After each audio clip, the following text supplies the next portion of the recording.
Well, it's Tuesday. It is. It's Tuesday. For the last two Tuesdays, we've been doing tutus.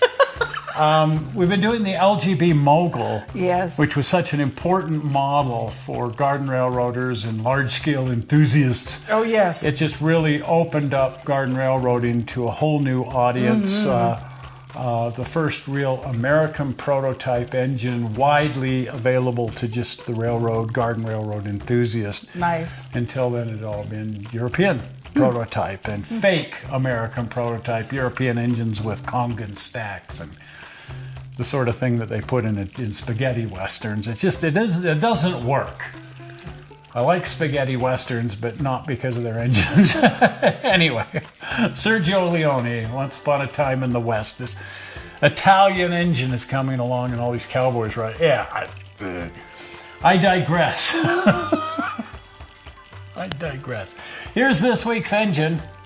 So this is the third of the moguls that I've collected, and this is the one that I really wore out on the backyard railroad. Wow.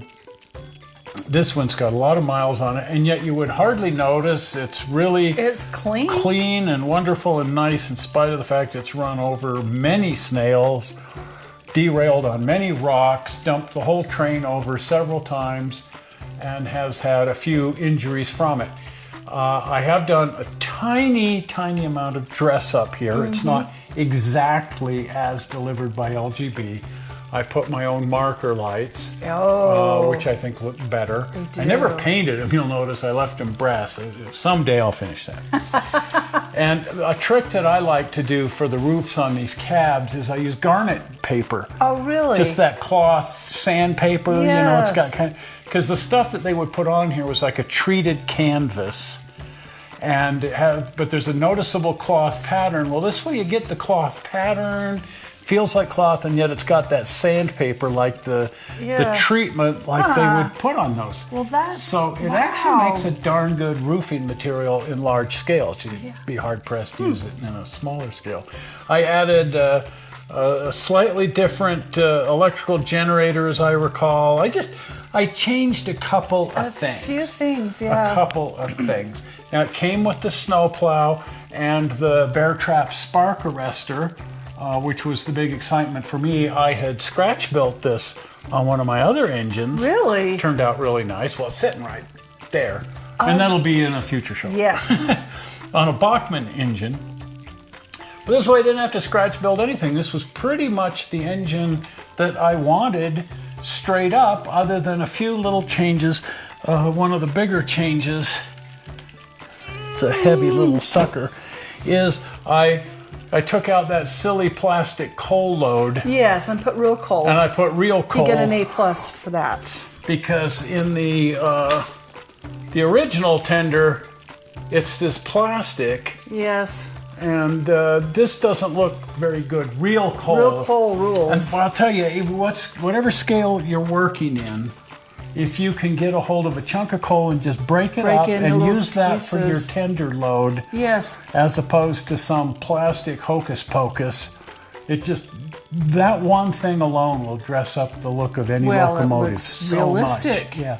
Yes. And of course you can buy fake coal at the hobby shops. Right. Much funner to go to the Durango and Silverton, take the tour of the roundhouse, and pick up coal. Pick up a couple of pieces of coal, and that's probably a lifetime supply. Like the man told me I'm going to get my fingers black. Because she's the one that picks it up. And then I grew up around coal. It's like, I know about black fingers.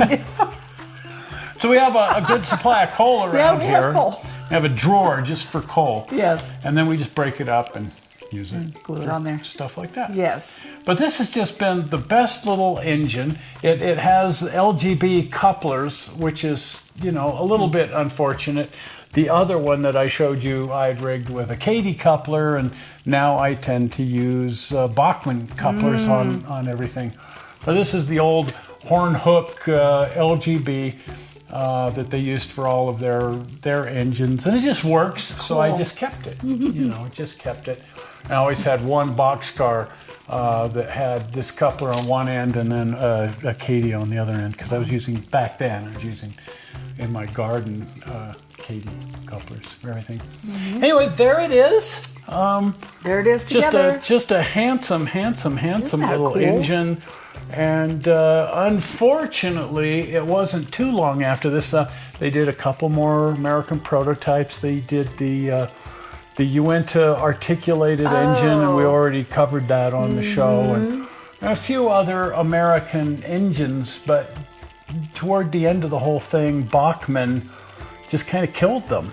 Wow. And they finally went out of business, and they're kind of back now. But this was, at this time, starting in 1984, when they released the first version of this.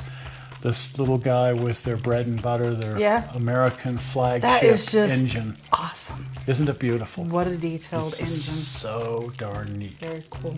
Very, very cool. Well, if you haven't been over to the channel, pop on over to the channel. And if you're not a subscriber, do subscribe. While you're at it, share and thumbs up, and mostly binge watch. Yes. Other stuff, like the other movies on more of these, and on the Uinta Malley. It's not really a Malley, we call it that, but the Uinta articulated. The articulated, yes. From LGB. All those fun things. Watch it all. Watch it all. But the way to subscribe, and for that matter, just pop back to the channel page, is to click on the blue button. Are you ready for it?